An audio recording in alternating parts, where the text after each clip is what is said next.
Yes, we could get started. So thank you all for joining this week's seminar series. Today we have Dr. Marcelo Elizondo presenting on resilience and interregional transmission needs for the power grid transformation. Marcelo joined Pacific Northwest National Lab as a research electrical engineer in 2009. And since then, he has led a portfolio of projects on bulk electric systems planning, renewable integration, HVDC transmission, and resilience to extreme weather events. He received his undergraduate degree in electrical engineering in 2001 and PhD in electrical power systems in 2008, both from the Universidad Nacional de San Juan, Argentina. Marcelo, the floor is yours. Start this. Yes, thank you very much for the introduction, and thank you very much, Maria, for the invitation to speak. It's a pleasure to be with you today, and I'm going to be presenting on. Oh, let me see. Can you still hear me?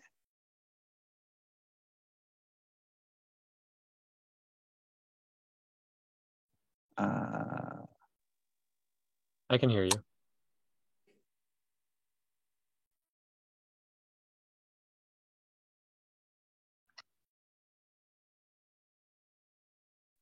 Oh, there. Looks like we're back.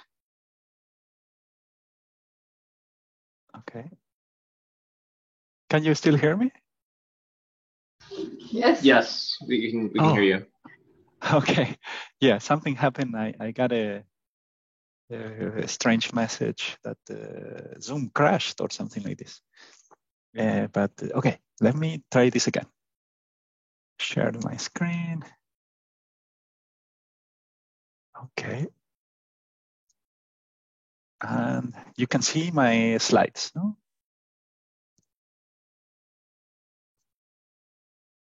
Yeah, can you see?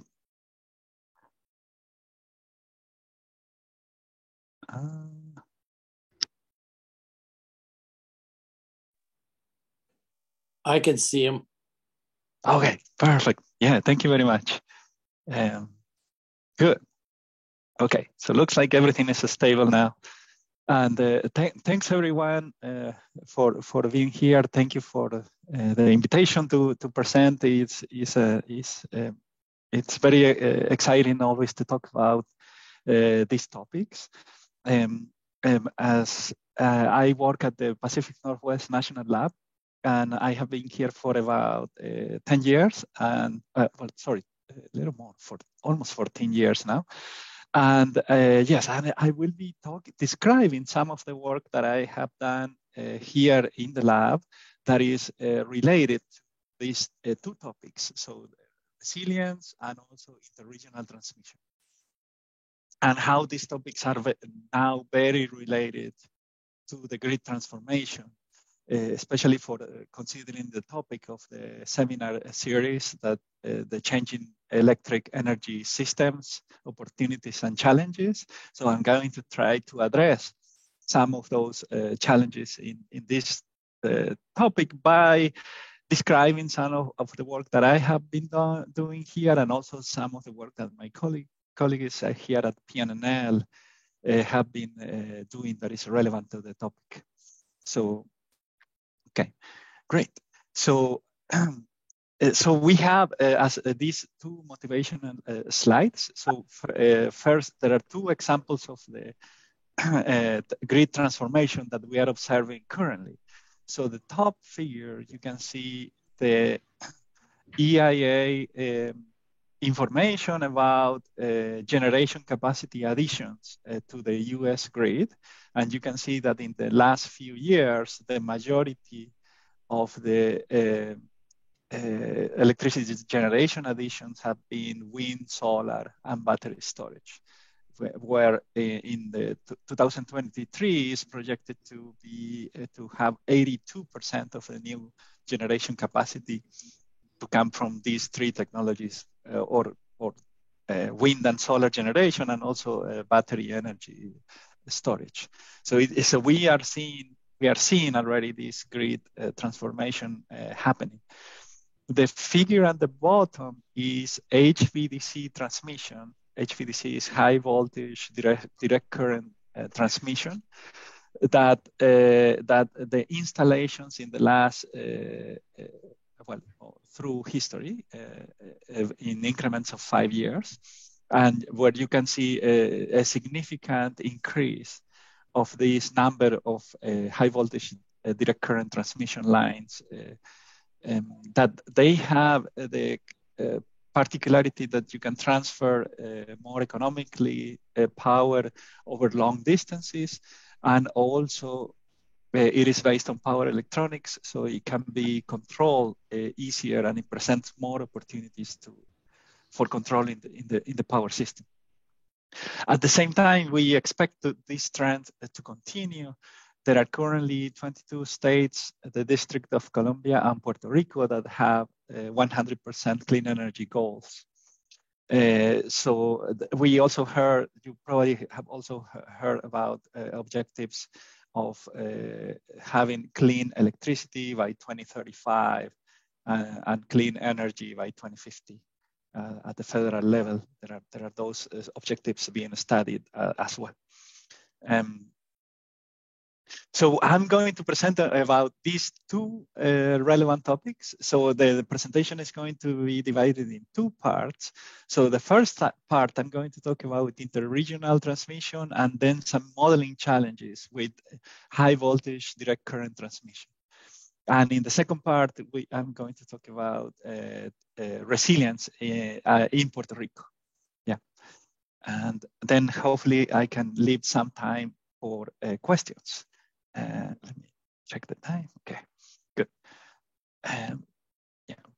Yes. So first, about the topic of interregional transmission, there are these previous studies that you are probably familiar with, and there is one that a study that obtained that there is significant economic value to increasing transmission capacity between interconnections.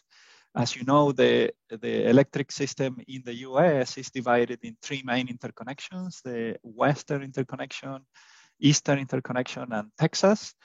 And so there was a study funded by the Department of Energy under the Grid Modernization Initiative that study this increasing the capacity of the transmission between the interconnections. The high voltage DC transmission was one of the technologies that were considered. And so this was a study. Then there is another study done there at MIT, where they found the interregional coordination and transmission among the regions can significantly reduce the cost of zero carbon electricity. So this study found the interregional transmission as some key aspect for the future decarbonized system.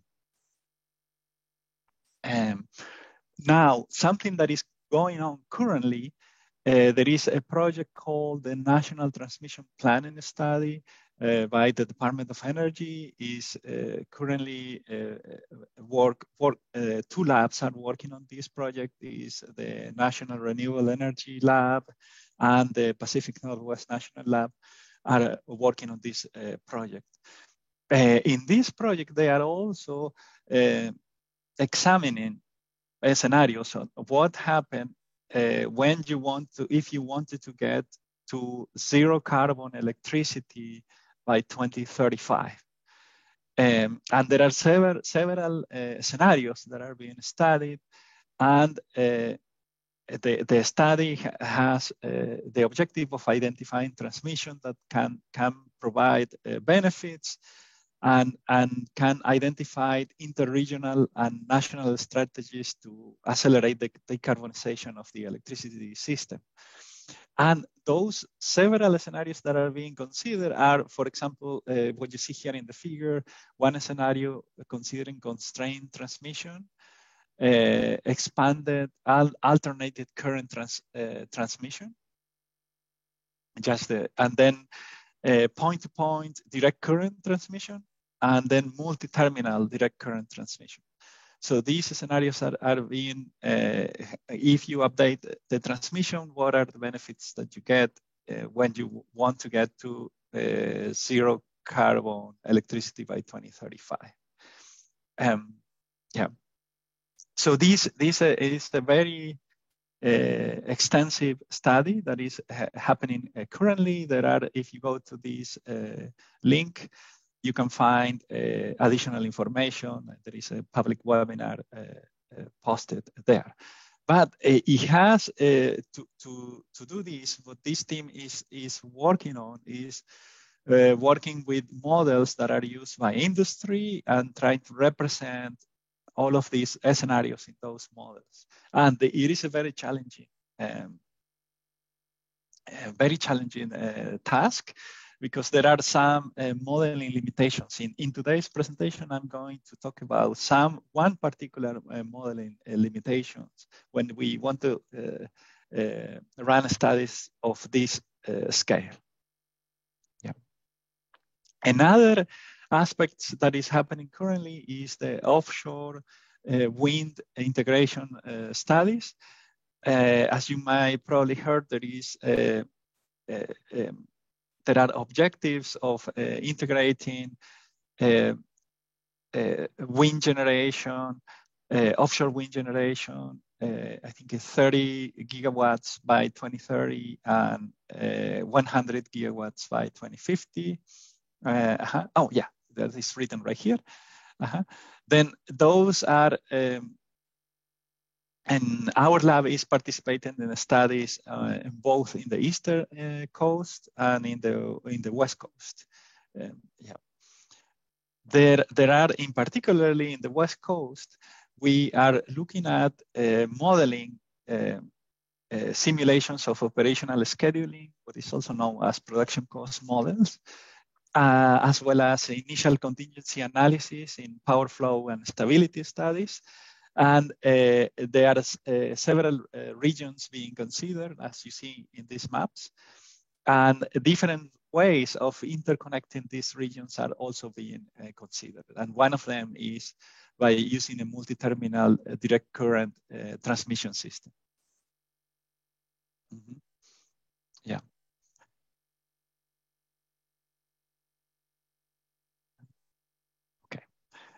Okay, so then, but what are the modeling challenges related to these changes in the grid, these large interregional power transfers that are needed? What are the main modeling questions? So one question could be, if we build something like HVDC transmission, then those HVDC transmissions are going to be injected in the existing system. So can those power transfers be taken by the new system? Can the old system take these injections? No? And then are these future systems stable? Those are a main question. Some of the questions that are being asked by the modelers and the national labs currently. And there are several challenges.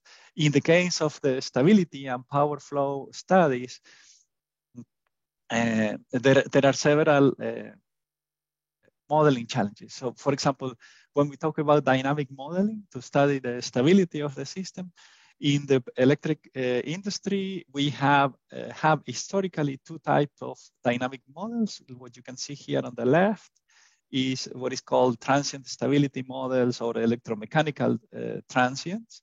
So these are used to model a large interconnection. Yeah, sorry about this. Okay, yes, these are used to model large interconnections like the Eastern interconnection and Western interconnection. I have another slide that will give you an idea of the size of the models that we are talking about. But to do this, you do some simplifications to the dynamic models, and you are able to scale up the models, and there are currently commercial tools that are based on this type of models. So this is what you have here on the left. Then on the other end, on the right, we have the models that are called electromagnetic transient phenomenon. that mainly these type of models represent all of the dynamics in the systems, including the dynamics of the transmission lines, of the inductances and capacitance. But traditionally, this type of study has been used to focus on a small area. You can study a substation or a generator and just the vicinity of this generator, but not the full system. But when it comes to studying the changes that we talked about before with large scale, high voltage, direct current transmission, you may need to know what is happening, the details of the at this level of the electromagnetic transient phenomenon. But at the same time, you are also interested in what is happening in the larger scale in the systems, provided that you are making changes that affect a wide area in a wide geographic area. So you are interested in both, but it is if you are on this end, on the electromagnetic transient phenomenon, the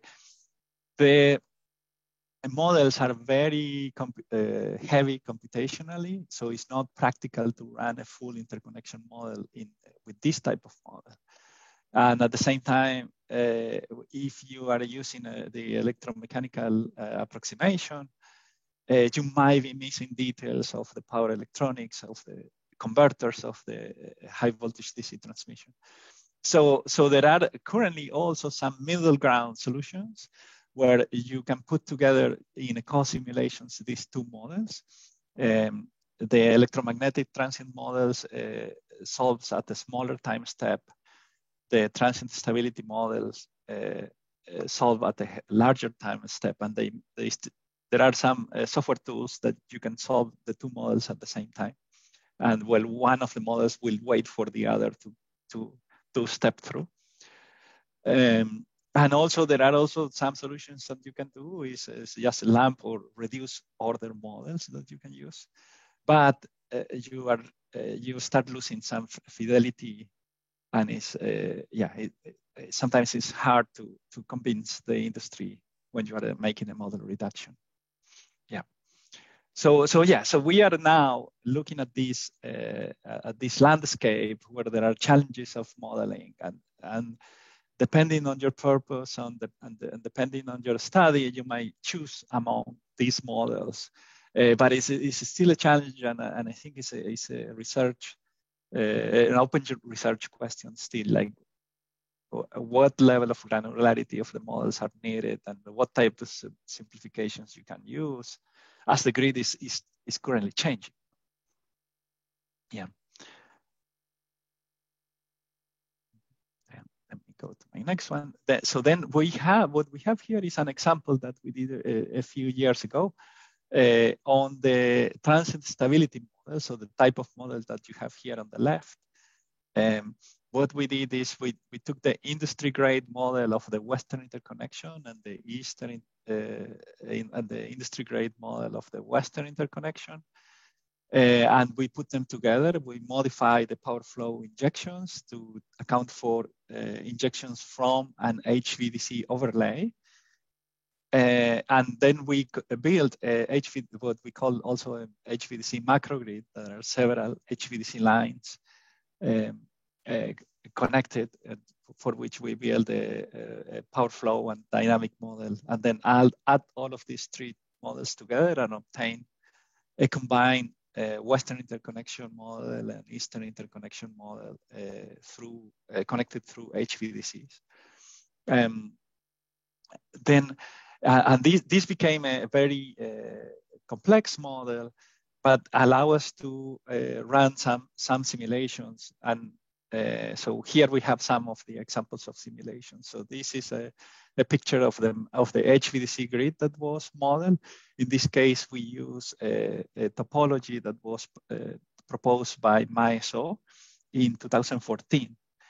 As you can see here, in that time, in 2014, when this topology was built, the offshore wind was not as high of an interest as it is now. So probably if this was built today, you will probably see something here in the offshore, in the east side. But back then we did this one with this topology here, and you can see the levels of transfer here by the numbers in megawatts that are here. So almost 15,000 megawatts were transferred between the two interconnections. And the nodes will go mainly to the main load centers or main cities that you see here, like San Francisco, Los Angeles, Las Vegas. Yeah. Then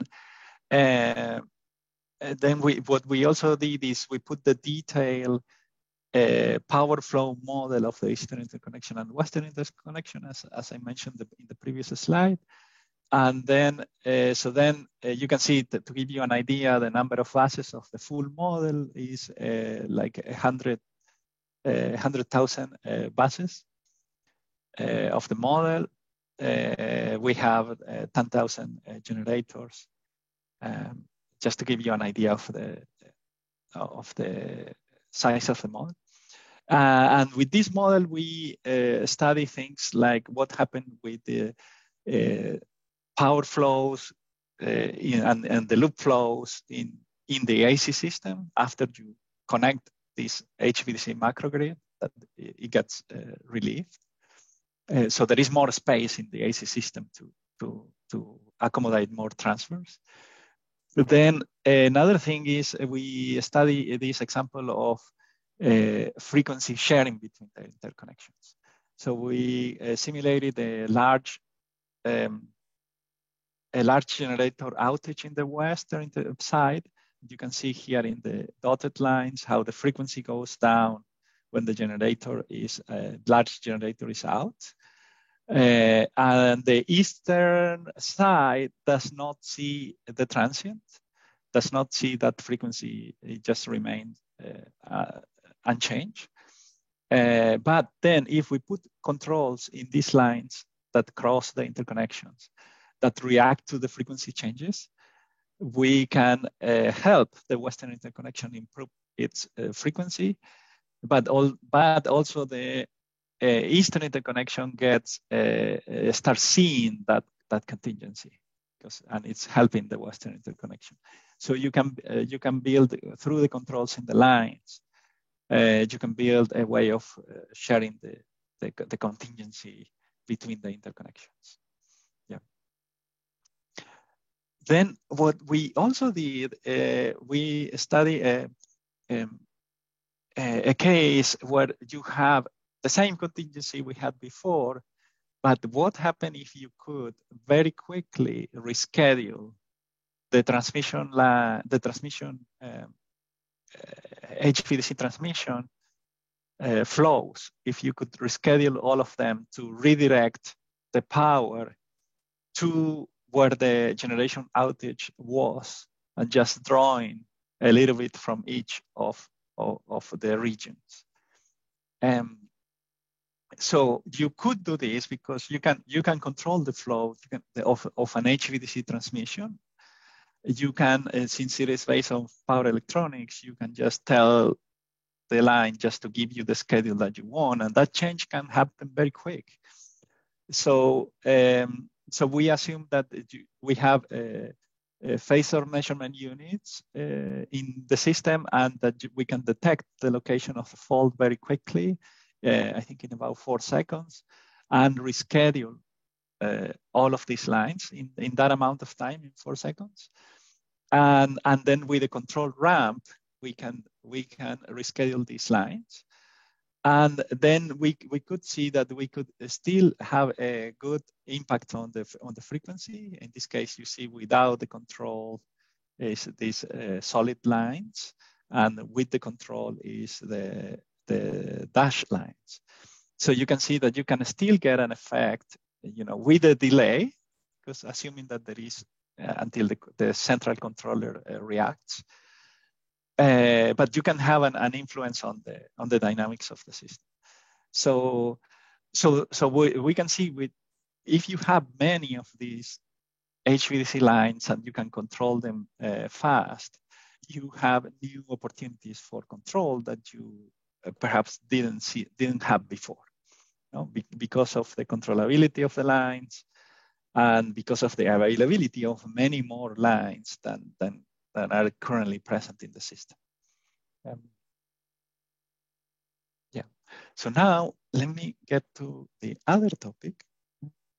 We'll do a time check. I think, okay, I'm gonna try to go a little bit faster to leave about 10 minutes for questions at the end. Yeah, so at the same time as these changes are happening in the system, the grid is being transformed, we are also observing there is an increased frequency and intensity of weather threats. We have seen the news of wildfires in the western, mainly in the western part of the country, flooding and hurricanes, and this. So at the same time that we are changing the grid for cleaner energy, at the same time we are facing threats from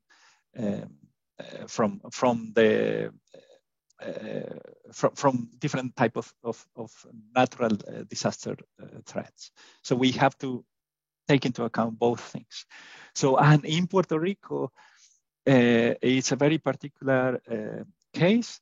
There is, Puerto Rico has objectives of 100% renewable by 2050. And I think it's 40% renewables by 2025, so very soon.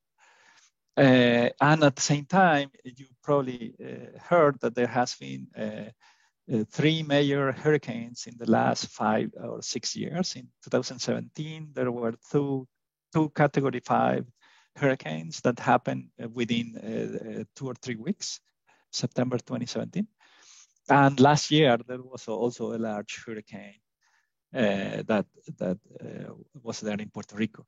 So at the same time that they are rebuilding and recovering from the hurricanes, they also want to transform their system into 100% renewables. So what we are doing in Puerto Rico at PNNL, we are applying a tool that is called the Dynamic Contingency Analysis Tool. And yeah, a few of our tools here at the lab, but I'm going to focus on 2 here. The first one is the Dynamic Contingency Analysis Tool. That this is simulates cascading sequence or cascading failures in the grid, and also can be used to prepare and plan for extreme events. This simulation tries to maintain the grid models that are used in the industry, and it prepares a sequence to simulate the cascading failure. It prepares a sequence of simulations, of dynamic simulations and power flow simulations automatically, and mimicking what happened in a cascading failure.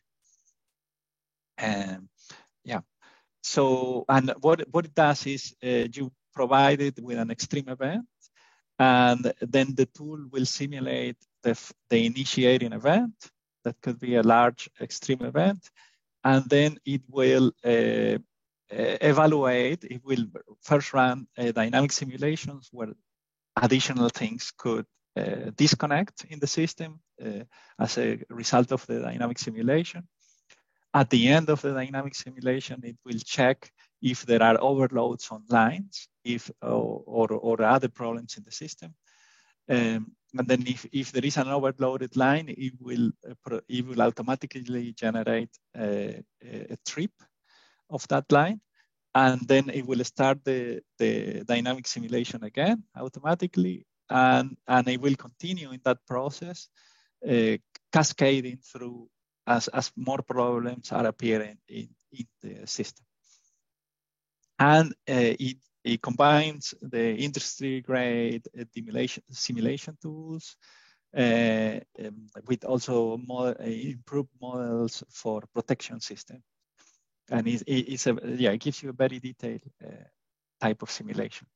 So in Puerto Rico, we've been applying this to study several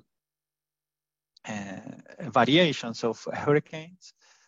For example, here we have an illustrative examples of that was done for 5 hurricane divided into 5 groups of contingencies.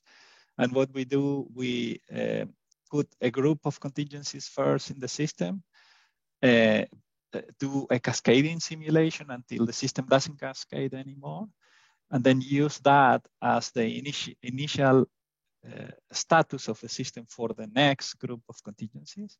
And this group of contingencies could be several elements, several transmission lines failing, or generators at the, in sequence. No? Then the end of this cascading simulation will be the beginning of the next one, and like that. So in this, we run this this illustrative case in our tool, and we obtain that at the third group of contingencies, we will get a full blackout. But then we noticed that there was a very important transmission corridor that was being lost during this third contingency.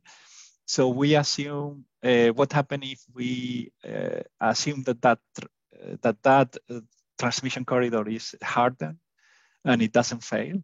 And then we can see that the simulation can go through all of the contingencies, but with very serious violations in voltages and power flows.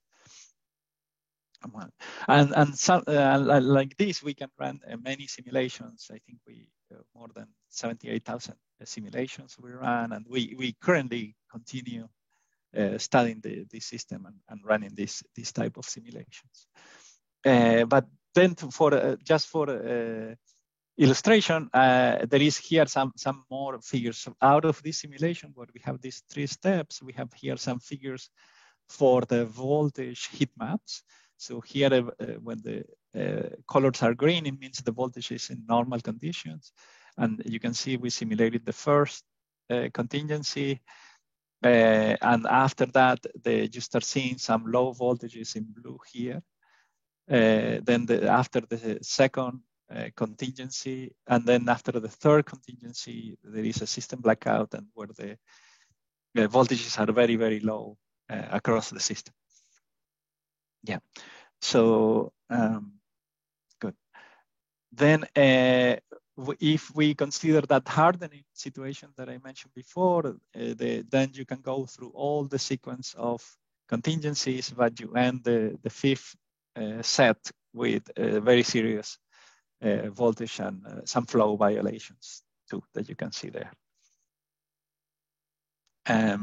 Then we also simulated what happened if you were able to do corrective actions, such as disconnecting load as the hurricane is progressing. And in that case, you can end with a system that is still working. But you see, there is a lot of load that had been disconnected. Yeah.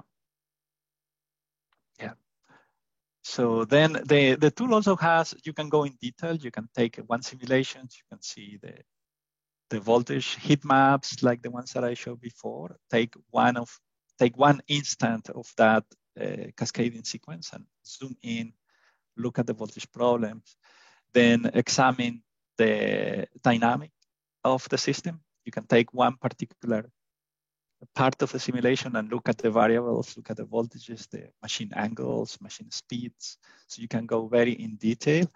And it can also give you a view or overall view on what is happening across different events, how many of those steps you have in each of those events, what is the load that you're losing in each of those, for example. So yeah, so it has this, we built this sort of a user interface where you can analyze the, a high level or go very, very in detail if you are a power engineer interested in the details. Yeah. Then another tool that we have is electric grid resilience and assessment system. It's called EGRAS. This is a different tool. This is a web-based tool that we use to obtain the failures. So how do we generate these contingencies? So in this case, but this is a little bit a broader tool. So it brings together geospatial systems. So we can identify what are the critical facilities, what are for example, drinking water treatment plants, police stations, hospitals, where are those located? What is the grid, transmission distribution grid near those facilities? And at the same time, it has a module that can simulate the hurricane. When we simulate a hurricane, we can evaluate the probability of failure, for example, according to the wind speed of the hurricane. We can see the probability of failure of the infrastructure, and it gives us also the sequence of failure of those lines. And this is, we can generate a set of contingencies, a sequence of contingencies that then later we use in the previous tool, in the DCAT.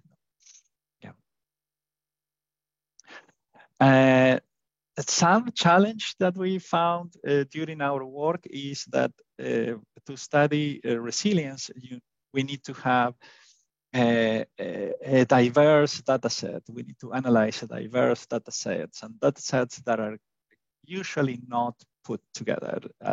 For example, we have the power system models that power engineers we are used to using these models, where we have the impedances of the lines, the dynamics of the generators.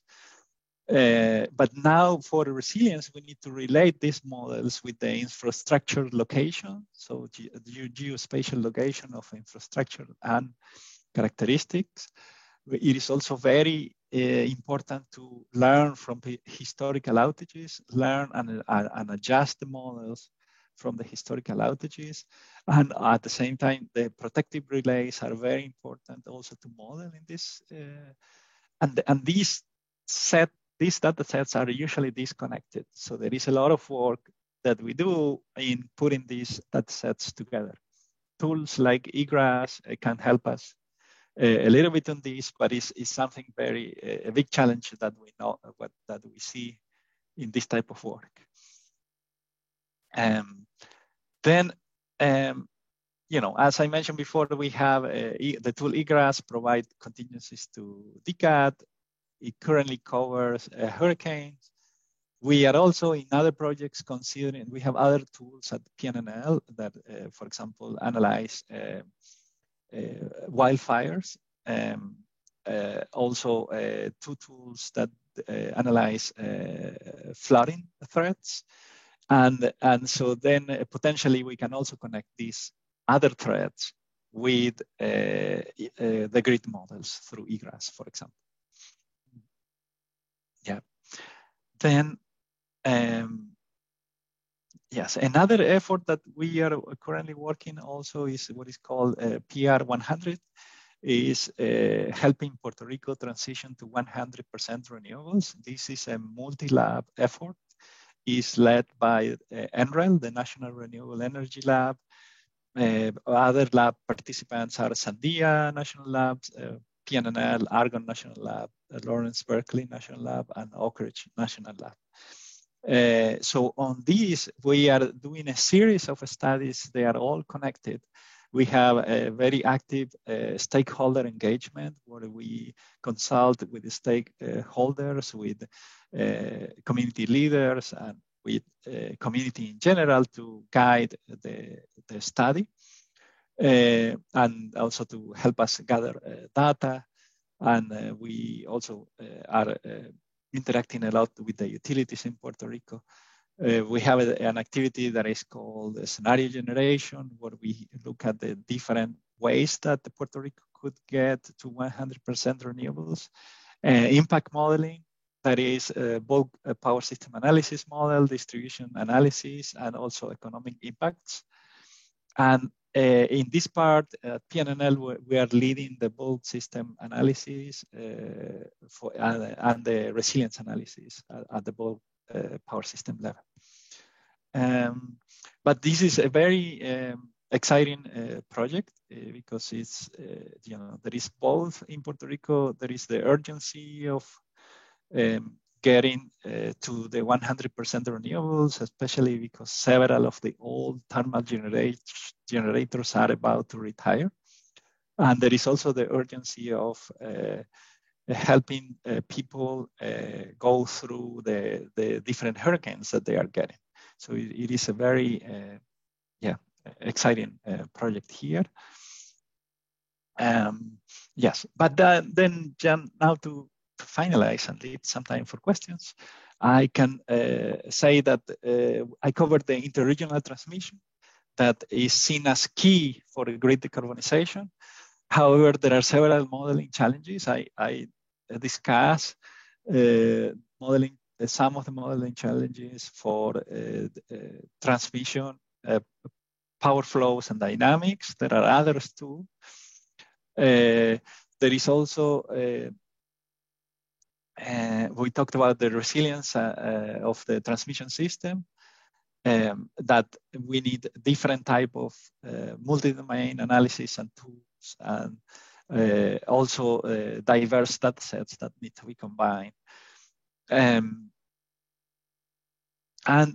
something that also we see very urgent currently is that the research community should be talking more and more with the utilities, because changes and the transformation of the grid is going at a fast pace.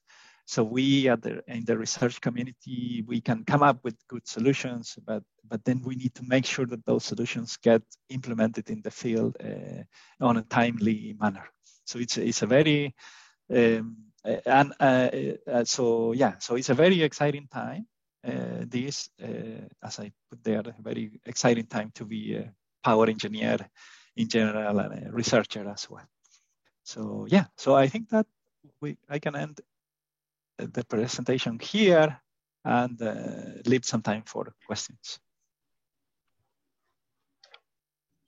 Great, yeah, thank you, Marcelo. Here, I think Maria is itching to ask a question. So there are some of us here at MIT now, or in our office, but I think maybe we should open questions to other people who are online. Is there any question or comment? Yes. I mean, I have some comments to make. My name is Rudy Limpecker. Can you hear me? Yes. Okay. Let me start out with I'm in full agreement that an embedded DC grid, an overlay, is mandatory in order to basically fix a lot of the DC, a lot of the grid transmission problem. However, the next step I wanted to make is that for transmission, the transmission losses in our grid is on the order of about 2%. And so any proposal, any system which needs to be designed has to be in a very high efficiency range. Otherwise, the utilities are not interested. They don't want to have a system which is 70% efficient or whatever it is. Okay, so that's my second statement. My third statement is that if you have inverters,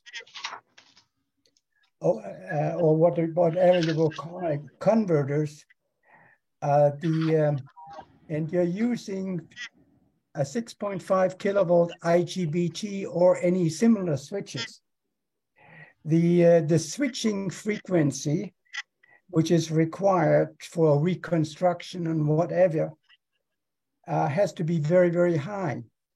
And so, in other words, if you compare that with the losses, they have to be, the losses has to be not more than a few percent, because otherwise, again, the utility is not interested. So the only way you can do that with high voltage IGBT 6.5 kilovolts specifically is that you cannot use PWM converters it has to be soft switching converters. Because without soft switching converters, you're dead. And I have been working on power transmission from big offshore wind farms, and that where each generator puts out plus or minus 150 kilovolts. It's converted and put up to that voltage, and then transmits with undersea cable the power to ground. So in other words, you need soft switching converters. And unless you think any other way, you can't do it.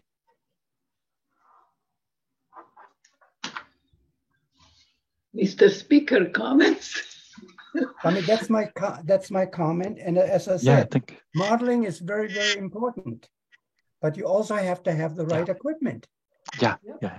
Which is interesting to the utilities, not to the modeler, to the utilities. And if you want to know more about it, my email is rlimpecker@gmail.com, and my name is up there. Thank you. So more questions, comments? I see Vladimir, haven't seen him in a while. Hello? Hello. I was actually happy to raise a question. Firstly, thank you very much, Marcelo, for such a nice presentation. We from academia were desperately keen to see what serious companies are doing. And I was very happy to see that you discussed the impact of integration of renewables, but also impact of new DC transmission rate.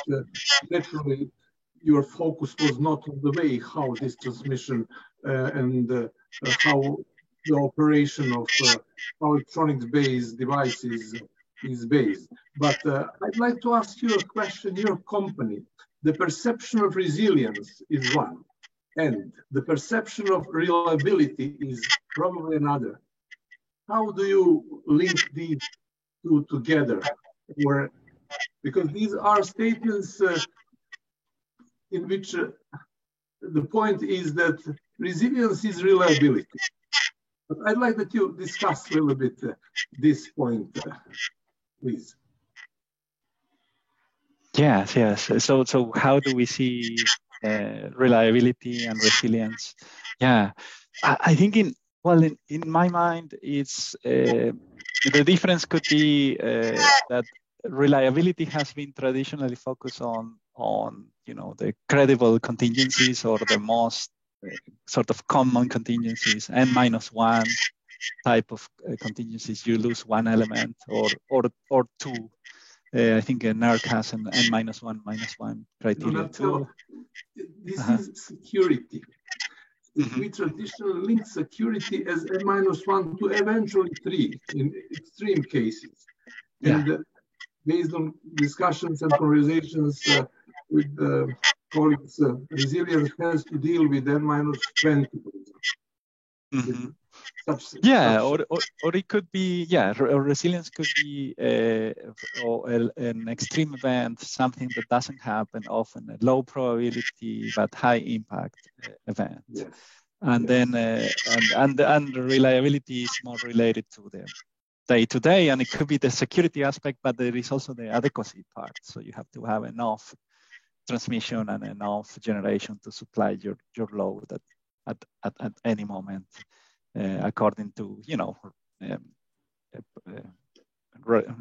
day-to-day contingencies, I would say, but in the resilience we consider things like hurricane, like what I mentioned today, that do not happen very often, but when they happen, it has a very large impact.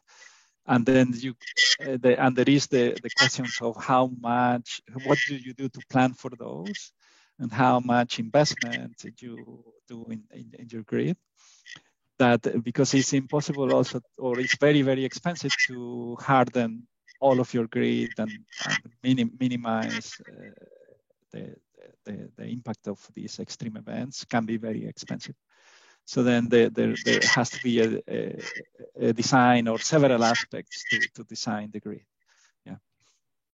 For example, in Puerto Rico, there are people that have been without power for a long time after those hurricanes, and sometimes it's very different from the continental U.S. In Hurricane Maria, there were people without power for several months, some of them for about 1 year. And I think in Fiona, they were without power for 3 weeks or so. So it's a very long outage.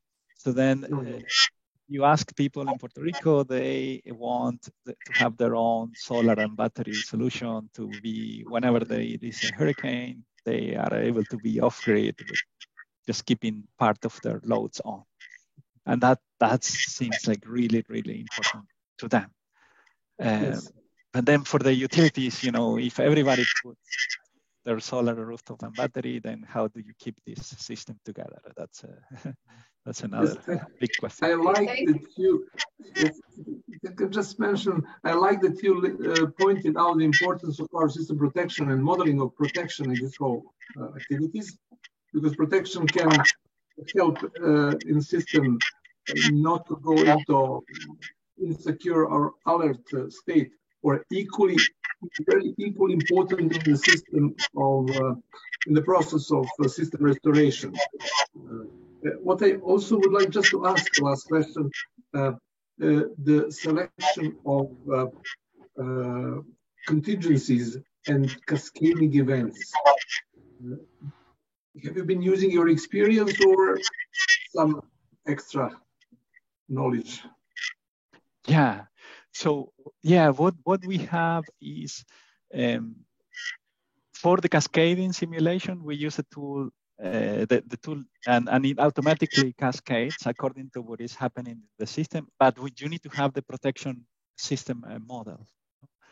So then if there is an outage, and after this outage, there is another overload in the system, the protection system will disconnect this line, and that will be triggering a cascading. Then there could be another line. So that all is implemented in the model in an automatic way, and we model different type of protections.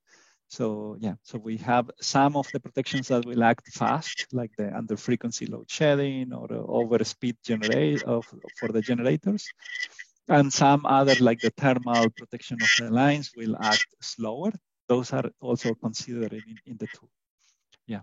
Thank you. And then, yeah. Let's go on to. Yeah, thank you, Vladimir. The question for you is to leave you, this is Maria, to leave you with homework. I was in the meeting this morning and Europeans still don't know how to do HVDC breaker. So if you try to put the two topics, Marcelo, that you were talking about, one is we are building HVDC and we also worry about resilience. I think the protection is still a big roadblock because HVDC breaker has really not been resolved for HVDC. So that's just the homework for you, Vladimir. Let's see if that. Yeah, some small homework. You are always giving hard tasks, but thanks for this one. Yeah. I'm now in Newcastle, University of Newcastle, so I moved. Okay, great. Okay, more questions from the online people, please. Okay, so let me. Sorry. My name is Daniel Herring from Lincoln Laboratory. I had one question.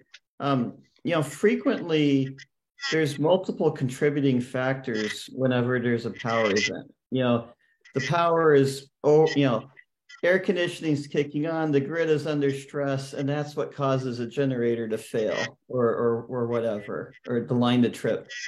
How do your simulations handle things that aren't separate, the things that actually do correlate? Mm-hmm. Yeah, there are, the model has some of the aspects that are, that are not separate, that are there, like, we start with industry grade. So the model, the dynamic model that the engineers use to study their stability in the system, that they keep upgraded, ideally. Although some utilities struggle with that, but they have their best representation of the model with the dynamics. So then what we do, we need to add the protection to that, and then that's when we start. I guess the nature of my question is, frequently we start these simulations, that what if this contingency occurs from nominal conditions? And in the real world, you're often at very bad off nominal when the contingency occurs. Oh, yes. How do you explore those sensitivities and whatnot? Oh, okay. When you're very far from the off nominal. Yeah, that's a very good question. Yeah, because you're right. Because the models that we use are typically used to study the stability for the, reliability type of simulations. But no, that's a very good question. And when you are under a very stressed condition, maybe your models are not as valid as they were when you are close to nominal. Yeah, no, that's a very good question. I think some homework for researchers. Yeah. I think we're almost running out of time, but I just wanted to just make a couple of closing comments. I think that a lot of stuff that you talked about, Marcelo, is analysis rather than control design and next generation software to manage these corrective actions and so forth. Some of us are working on those. So the question is, how are the national labs planning to do tech transfer into new software? Like if university were to develop something and so forth, how would you actually, what is the process? Does DOE have a process of going from here to there so that, industry actually adapts it? Or is this going to be mainly a sort of just standby advisory tool? Or how do you see GRASS and DCAT ultimately being used? Yeah.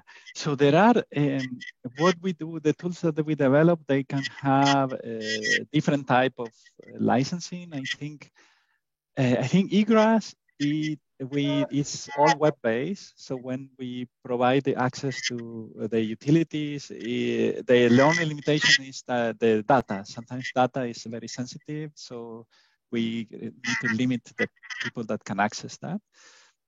But that's, we just do it like that. There is some, we haven't got to that point, but at some point, because this is cloud-based, so we are paying, while we have a project, we can pay for the bill for the cloud, But then if it continues, maybe we need to, maybe the utility could be get in charge of maintaining the tool, just, paying the cloud maintenance and this type of thing.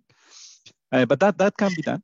For DCAT, we used to have a license where a utility want to use it. We just give it to them for free and they sign a license. I think now it's been transitioned to just open, that anybody can use it. There are several type of tools like that too. Like at the lab, we have a GridLabD that is also open access and open source too. Then we also have the intellectual property that the labs develop are usually can be sold by DOE, and the price is very, very small compared to if you were to get it from industry. So it depends on the type of technology that we develop, but usually is meant for the utilities to use it. And in the case of software, we also collaborate with the universities. And but we are interested. There is hope, right? Okay. Just curious question, maybe last one. This NTP, National Transmission Planning, how many, this was beyond my mind that any software that we have like PowerFlow and stuff like that can actually simulate the entire Western interconnection or Eastern interconnection. How many times do these tools fail? Yeah, it is. Well, is it a challenge or not? Yeah, it is. It is a big challenge. There are what we did. I showed that the slide about what we did in 2017. That we put the power flow model together and the dynamic model together, kind of like for first time, and it was a challenge. We needed to do some simplifications. For example, we used the tool PSSE, and then to put the dynamics together for the whole system, for that 100,000 bus system, we ran out of memory for the variables that we can handle with the computer. So then we needed to do what we did is we simplified the load modeling of the Western interconnection. Because in the Western interconnection that you have what they call the composite load model, there are several type of motor loads that are modeled in each bus to capture the dynamics of and the stalling of the air conditioning machines or big industrial induction machines. So we needed to, what we had to do is go to a previous version that was simpler and it has less dynamic variables. So that was one thing. So you have to stretch the capacity of the tools, and it is very challenging. Yeah. Going back to Daniel's question you talked a lot about cost simulations, like doing different things at different time scales and then relating them. When you go outside, like when you want to go from electromechanical to magnetic, do you see need for sort of university research to revisit these models to come up with something that's more unifying and more systematic, or are these cost simulations sufficient? Yeah, the way we yeah, no, they are. I don't think this is settled, Maria. So yeah, because there is. Yeah, I'm thinking about these people. They need to do something right. So if you can identify, I think there is a lot of room there for. It's hard to patch these existing tools now into one. Is that your experience? Yeah, that is true. We have because there is a commercial tool that does that currently. I think there is only there is one, and Itran is called Itran. They'll sell anything, right? Mm-hmm. And I think slowly other tools are adopting this, but the interface between the two tools. So basically, you solve one with millisecond time step and the other one with microsecond time step. Yes. So then one tool has to be waiting for the other one. But in the waiting, what do they do? What is this interface? That's I don't think it's a done deal. Yes.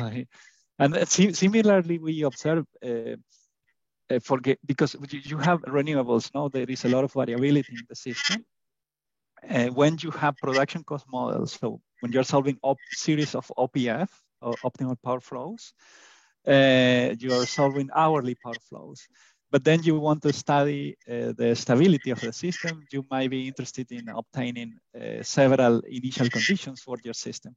So the connection between these two, an OPF tool and an AC power flow tool to launch later the dynamics, that connection is also a big challenge. It takes the engineers a long time to That's exactly what I was asking. So thank you very much for this. I think you opened quite a bit of sort of food for thinking. We very much appreciate it. And till next time then. Thank you. Yeah. Thank you, everybody.